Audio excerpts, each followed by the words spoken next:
Lesson 1-2 is on understanding irrational numbers. So if you look on page 13, Sophia wrote a decimal as a fraction. Her classmate Nora says her method and answer are not correct. Sophia disagrees and says that this is the method she learned. So one thing to look at on this problem, if you look at this decimal that they were given, and they did this the way the book showed in the previous lesson. What's different here is that it's not quite a repeating decimal. Repeating decimal is the same exact thing over and over. So if it was like 0.1212121212, that would be repeating. But with this one, there's a pattern to it, but it's not exactly repeating the same thing over and over. So that is why we can't do it that way. So actually, Nora is correct. Nora is correct to say that Sophia is incorrect, I guess you could say. And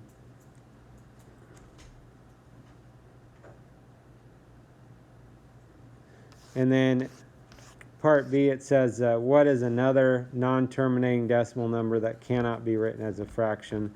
I mean, really, we could just make up anything.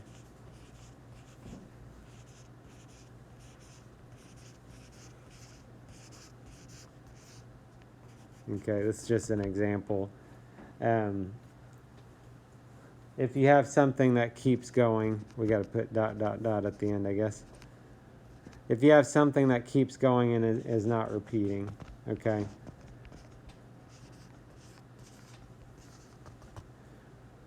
Another example, a little more simple example, a little simpler example, you could have 0.13786 ... There's no pattern to that at all, and it keeps going. So that would be something we can't write as a fraction. And this kind of goes into the next thing we're going to talk about is rational and irrational numbers. So we talk about rational numbers. If you look at the first part of the word rational, you see the word ratio. We talked about ratios before. A ratio is a fraction comparing two things, a fraction with two numbers. So a rational number can be written, and maybe we emphasize the word can, be written as a fraction with two integers. So here's some examples. 1/3, that's already a fraction with two integers, 1 and 3. Integers, by the way, just a side note, I guess. Integers include negative numbers, 0, and positive numbers with no fractions or decimals. Okay, so those are integers. So 1/3, that's a fraction with two integers. The next one we got is -5. So you might look at that and say, well, -5, that's not a fraction. Okay, go back to this. It can be written as a fraction with two integers. So -5 is not a fraction, but can we write it as a fraction? Yeah, so that could be written as -5/1. We don't have to write it that way. It's still rational, but you could write it as -5/1. Square root of 16, square root says a number times itself that equals that number. So square root of 16,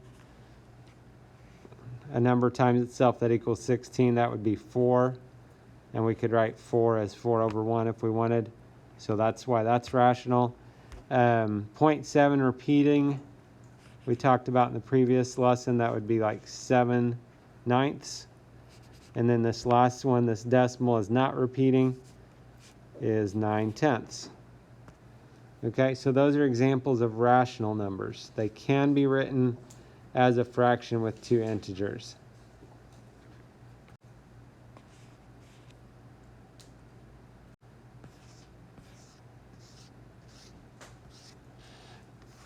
Okay, besides rational numbers, there's another group of numbers called irrational numbers. Irrational numbers, the decimal doesn't repeat or terminate. So if you have a decimal that keeps going and doesn't repeat, then it's irrational. So for example, 2.143 ... The decimals keep going. We can't see a pattern that it's repeating at all, so that's irrational. Square root of 7. Any kind of square root that doesn't come out evenly. So square root of 7, a number times itself to equal 7. Well, 2 times 2 is 4. 3 times 3 is 9. We passed up 7, didn't we? So we can't get anything of a whole number there. So, and actually you could do on your calculator, what's going to happen if you do that, square root of 7, it'll show up a number on your screen. Your screen will be full on your calculator. And what it's doing, it's just rounding the last digit is why it's ending. You might think, oh, it ended. No, just your calculator rounded it. And then pi we've talked about before. Pi is about 3.14.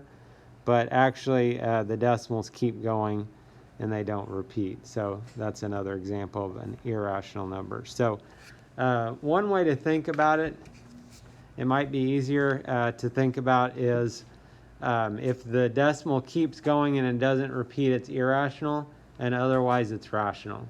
Okay? So one thing they might do is they might ask us which category does the number belong to? Is it a rational number or is it an irrational number? So that's where we got to know what either of those things mean. So example 1, we have a Venn diagram that shows relationships among rational numbers, and they're asking how would we classify this number. So we've already talked about a little bit the different groups, and we mainly just talked about rational and irrational. There are other groups we could talk about. We could talk about integers, we already mentioned. We could talk about whole numbers and natural numbers. So just to mention those, I guess, while we're here. Natural numbers are just, they call them counting numbers sometimes. 1, 2, 3, 4, 5. Those are natural numbers. Whole numbers are like natural numbers, except it includes 0. So the difference, whole numbers include 0, natural numbers don't have a 0. Okay, we've got an extra donut hole for whole numbers, if that helps you remember that. Okay, but like I said, our main focus is going to be with rational and irrational numbers, but just wanted to mention that as well so you knew what those other groups were. Okay, so back to example 1. If you look at this decimal keeps going and it doesn't repeat, and so that would be an irrational number. So the book says it is not a rational number, aka also known as, it's an irrational number, right?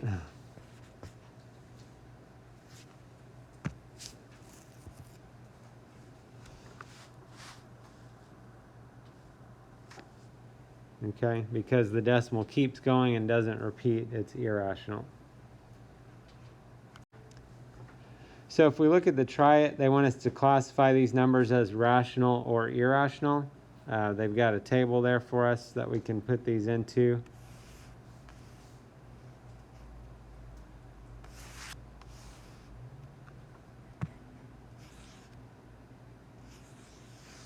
So I'm just going to move this table so we can see this at the same time as our numbers.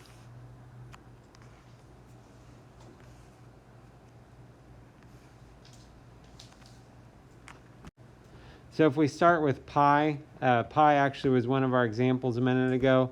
It's about 3.14, but actually the numbers keep going, decimals keep going, don't repeat, so that would be irrational. If we look right below that, we've got another decimal here. Notice on the decimal, there's not a pattern to it. It's not repeating itself. And if it's not repeating, then that's going to be irrational as well. Right below that, we have a repeating decimal. And so you don't have to do this, but remember we talked about in the last lesson, repeating decimals we can write as fractions. So we could write that as 76 over 99, which is a fraction with two integers, which means it's rational. Okay, a way to help you remember that, repeating is rational. They both start with R's, coincidentally. Okay, number to the top right here, we've got this 3.5 stuff.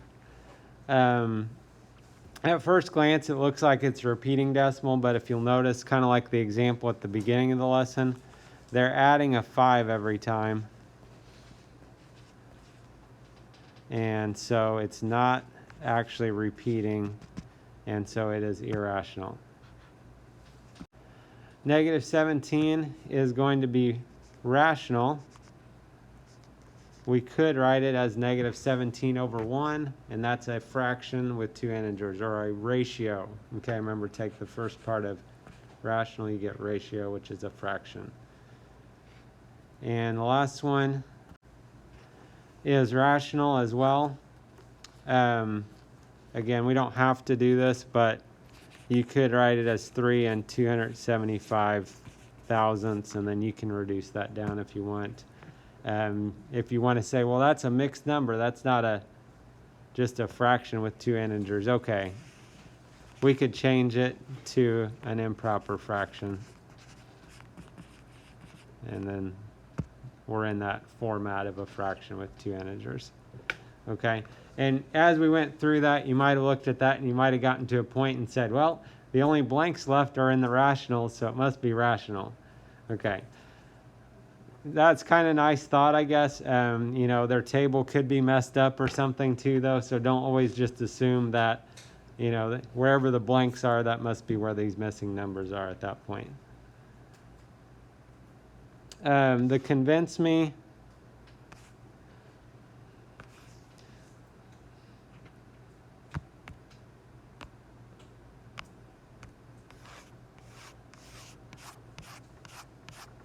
Jen classifies the number 4.567 as irrational because it does not repeat. Is Jen correct? And explain. So this one actually, she says it's irrational, so is she correct? We could say no.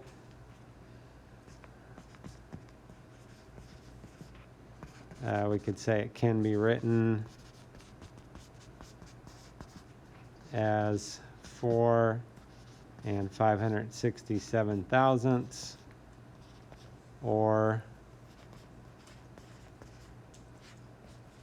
if you change that to an improper fraction, 4 times 1,000 is 4,000, plus your 567 on top would be 4,567 over 1,000. Okay, so the decimals didn't keep going and not repeating. That's the only way it can be irrational, is if the decimals keep going and don't repeat themselves. Example 2, they want us to classify the square root of 3. The book points out if you see something like that, it means the non-negative square root of 3. We'll get into that more later, but square root, we're trying to think of a number times itself that equals that. So they show some examples here. 1 times 1 is 1, so square root of 1 is 1. 2 times 2 is 4, so the square root of 4 is 2. 3 times 3 is 9, so the square root of 9 is 3. Square root of 3 would have been in between here, in between square root of 1 and square root of 4. So if one of them was 1 and one of them was 2, there's no whole number between 1 and 2. And so that means that it doesn't come out exactly evenly, which means that it can't be written as an integer, which means the decimals are going to keep going and not repeat, which makes it an irrational number. Okay, and like I said, you could take just to test it, you could put square root of 3 on your calculator, and if you work that out, it's going to fill up your whole screen, and it's just rounding the digit off at the end. So that's irrational.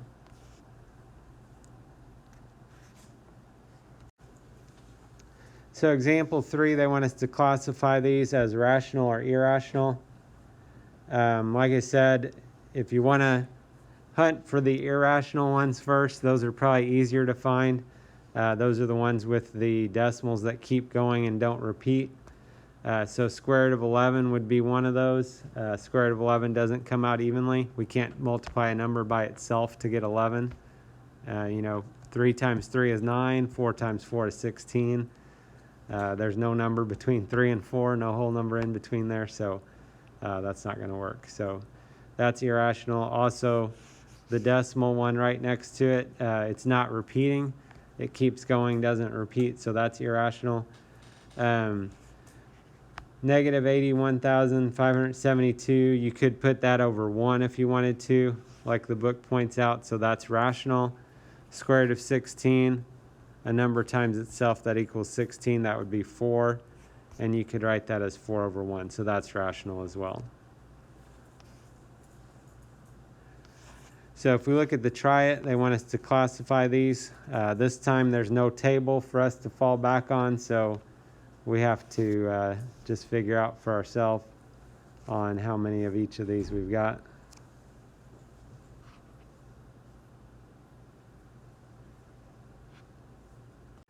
So if we look at 2/3, 2/3 is a fraction with 2 integers. It is exactly our definition of rational.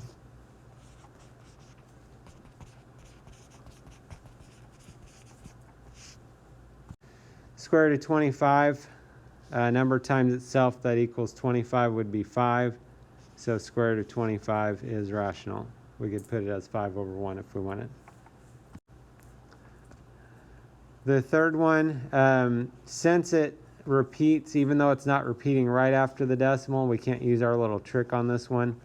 That is going to be rational as well. Okay, repeating is rational. Square root of 2 doesn't come out evenly, so that's irrational. And then the last one is going to be rational. We could put that over 1. You could write that over 1, so that one is rational as well.